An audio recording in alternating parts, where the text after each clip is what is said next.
People who live and believe these four logical fallacies, these four assumptions about life, always will end up miserable. Because how can you live a life of fulfillment and happiness based on faulty logic? Right? It doesn't make any sense, right? So listen closely. I think we all have the point here. Everyone just tries to like. So, I work at a bank part-time where I help people who are struggling financially sort of to refinance their debt, their credit card debt and all that. And there was this thing that happens a lot where clients come up to me and they need my help, right? And it's a sort of that's the worst thing with these types of people is that they are leeches. They're trying to get value from you. They're trying to get they believe that it's everyone else's fault but their own, right? And they have struggles financially or emotionally, whatever, and they believe that it's the fault of the bank, it's the fault of the system, it's the fault of other people, right? And for example, I have this specific story for you. There was this woman who came up to me. For example, there's this woman, she's like 21, okay? She has a kid, divorced, by the way. She's not working at the moment, and she's receiving, the only source of revenue she has is from the government, right? It's like financial aid, whatever. So she doesn't have a job. She's fucking 21. She has a fucking kid, alone, no boyfriend, nothing. And she's like, and now she comes up to me and she asks for like financial aid, right? So she's already like $15,000 in debt, right? $15,000 in debt on her credit card. And then she tried to ask me like, hey, so could I pay like $50 per month for this card? Like some ridiculous amount like that. And I tell her, well, I mean, no, we can't, because if I did that, it would take over 20 years to pay off or more, and that would make no sense. It would be financially irresponsible for me to hold on to you for that long, right? And then she just started fucking raging. She's like, oh man, like, this is so unfair. Like, aren't you supposed to do something because of COVID, the COVID situation? Aren't you supposed to help me? Aren't you supposed to do something about that? Like, this is so unfair. You like financial institutions take advantage of the people with your interest rate. And I mean, that's the worst mindset you can come from, right? Of course, the right question to tell her, the right thing, the right reply for that woman would be for me to say, well, the real question is not why can't your financial institution help you? The real question is, how the fuck did you get to a point where you're $15,000 in debt with no job, only getting government support, and you have a fucking kid to feed, and you don't have your boyfriend anymore? What the fuck happened? That is the real question. Of course, the truth hurts, but it will set you free, which is why I made this video. So here are the 4 logical fallacies you never want to fucking fall into in your life. The number 1 fallacy, right, that people fall into is the fallacy of fairness. Fallacy of fairness. Basically, it's the fallacy that you believe that the world is supposed to be fair. You believe that things are supposed to be fair in the world.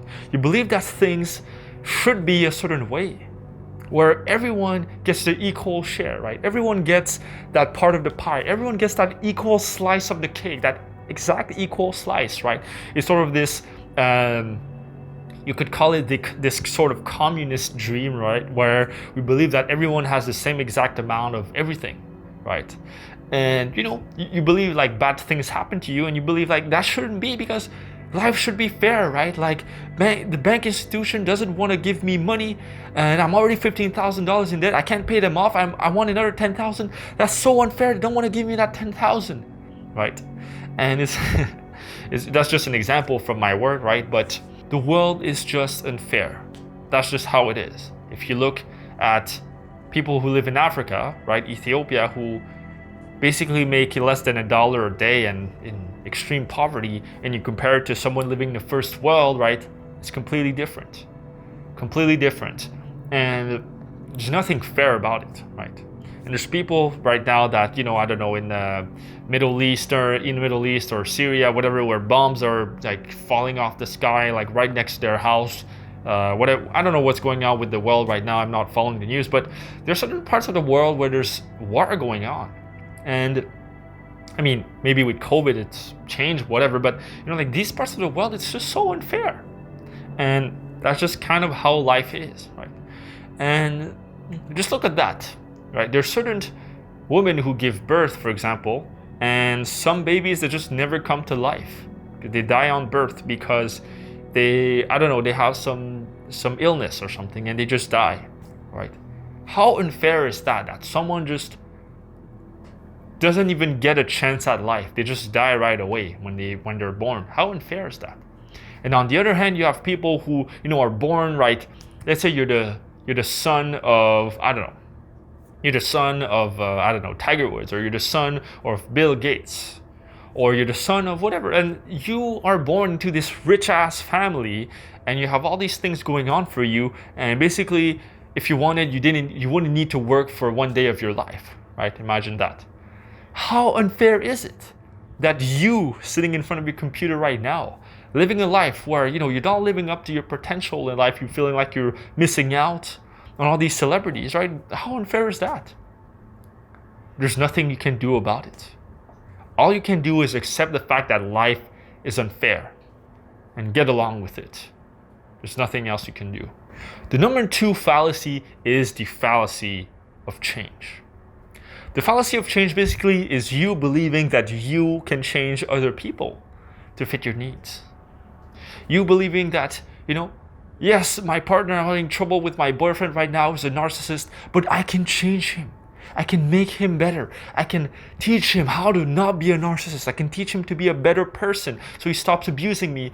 And this is why I hear about stories of like a girl left a comment on my YouTube channel that she's been with this abusive husband for 16 years. 16 years, okay? That's more than half of my life, okay? Like 16 years with an abusive husband. Like, why would you stay that long with a shitty ass husband, with a horrible partner? Why would you tolerate this sort of abuse for 16 plus years? Maybe it's because of this fallacy. Maybe she believed that, he's a bad person, but I can change him. I don't know, but I'm gonna try to change him. And maybe she tried for 16 years and failed for 16 years, and it never clicked in her mind that, maybe she should leave that relationship. Or, maybe she's just afraid. Maybe she doesn't believe she can get any better, which is, topic for a completely different video. But point being is that you cannot change people. For people to change, they have to want to change themselves, right? So if your group of friends right now is toxic, if some of the people you have in your friend group or in your close circle are toxic or bad or negative, there's nothing you can do about it. If you want to change them, they have to want to change themselves first. If they are willing to change, then that's a different story. But most people are not willing to change. So you cannot will someone else to change for you. And the difficult part about this is, this applies to people, but even to the people closest to you that, that were with you your whole life. So for example, your parents. If your dad was abusive, your mother was abusive, or, maybe your parents neglected you when you grew up, there's nothing you can do to change them, right? I've tried to have certain emotional conversations with my father to no avail, really, because he doesn't have this part of himself handled. He doesn't have this sort of emotional intelligence, unfortunately, my father. So it's very hard to relate with him on this emotional level, and that's just how it is. And there's nothing I can do to change it. So I just realized that I had to make peace with it and, find different ways to relate with my father if it's not sort of on the emotional level. I mean, might be something else, right? My dad, I realized a certain while ago that my dad, he was, that he suffered from depression when he was younger. And, my grandfather also suffered for severe depression. And, my father was contemplating suicide at some point. And I've never heard of this until like 2 years ago, right? My whole fucking life, I've never heard of like history of depression. Also, my mother had a history with anxiety, and I've never fucking known. I've never fucking known because my parents are just so closed-minded. But anyway, that's completely off topic. But point being is that people are a certain way, and you cannot change them, right? If they're emotionally closed off, believing that you could change them, this is just a futile pursuit. Start changing yourself before you want to change others. The third fallacy is what I call heaven's reward fallacy. Heaven's reward fallacy, what does that mean? It's like, it's sort of this idea that your suffering will be worth it. It's sort of the idea that, you're going to suffer your whole life, but at the end, you're going to be in heaven. Doesn't matter you're suffering, you're going to be in heaven, right? It's this sort of fallacy of, you believe that your suffering is justified and that living a miserable life is worth it because at the end, you will be rewarded. Basically, you have to understand that the amount of suffering that you go through doesn't mean anything. The amount of suffering that you go through does not guarantee that you will find happiness at the end, right? So some people, they like this fallacy of going to a school, like studying in engineering, even if they hate engineering, but that's what their parents did or what their parents tell them to do, right? Talking to you, people in India or Indians, right? Indian families, it's sort of common, this sort of engineering / doctor mentality, right? And Asians too, right? So it's sort of this fallacy that if you go and pursue this thing that you fucking hate, that at the end, you will be rewarded with rewards. They will be rewarded with money, with praise, with whatever you want to be rewarded with. And this is just wrong, because then you go down this path and you suffer your whole life wondering why the goal is not coming, why the prize is not coming. And because you have this false belief that the more you suffer, the more you will gain, right? I'm talking to you, all of you hustlers out there, or like people who take massive actions, entrepreneurs or wannabe entrepreneurs. It's not because you grind more, it's not because you hustle more, right? You Gary Vee fans or whatever, that you will be any closer to achieving happiness or success or reward. In fact, there are certain ways to achieve success and happiness and fulfillment without having to suffer all that much. Yes, pain is necessary on the way towards success, right? Discomfort is necessary, but it doesn't mean you have to suffer unnecessarily. So you have to keep in mind, your amount of suffering is not proportional to the amount of success you'll get. The fourth fallacy that people fall into is the fallacy of always being right. Always being right. Do you know these people in your life that always want to be right? Right? It's sort of the expert. They believe themselves that they're an expert in that particular field or that particular subject, and they don't want to contest that. So what they do is that they try to prove to others how intelligent they are or how competent they are, and they throw all these quotes, they throw all these scientific studies, they throw all these sort of psychology jargon and whatever, trying to prove that they are superior to others. And that's a huge problem, right? Because if you believe that you're always right, how can you learn anything? You cannot be a student, you cannot be someone who learns if you cannot admit to being wrong once in a while, right? And I get some of these comments, for example, on my video. There was this comment on my video called Why Psychologists Suck, right? And there was this guy who said, oh, psychology and psychotherapy are not the same thing. You cannot, you gotta stop spreading ignorance on the internet, whatever it is. And then he just quoted me like how he's like a psychology student and how like psychology, psychiatry are completely different. And I mean, I get your point, bro, but why do you need to be right? Why do you need to how do you have this righteous attitude about things? Why do you need to prove the world? Like, it's sort of like people on a quest to show why they are right and why the rest of the world is wrong, right? So, for example, look at these anti-maskers, that they're sort of on a quest to prove why wearing a mask is stupid, right? Why putting a piece of cloth on your face is a problem, right? Fucking first world problems, right? Boomers who don't want to wear a mask because of COVID.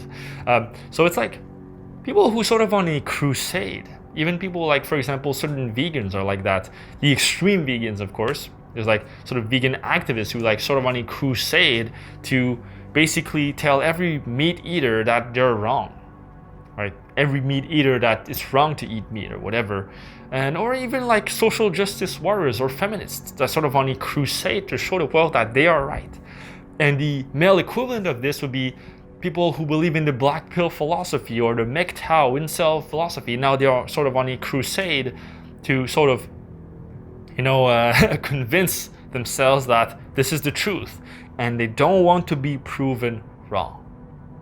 And this is what I like to call paradigm lock. When you lock to a certain paradigm or way of seeing the world, then you can't change from that because this is how you see the world and you don't want to change it. So I challenge you to challenge all of your beliefs. Look at all of your beliefs, look at all your ways that you look at the world, and look at how you could see things differently. That's my challenge to you. So here are the lies. Here are the lies that most of the people buy into, sort of the fallacies that people fall into, and that's why they are trapped in their lies, right? And if you feel lost in your life, you can book a free consultation call with me where we help you to find that purpose and find that clarity in your life. Link in the description below. And if you like this video about the 4 logical fallacies about life, then you're gonna love this video about the 6 ways you constantly lie to yourself. So I'll see you there. There's only one thing that's worse than lying to others. It's lying to yourself. I think we all have. Everyone just tries to run away from it. So you might have known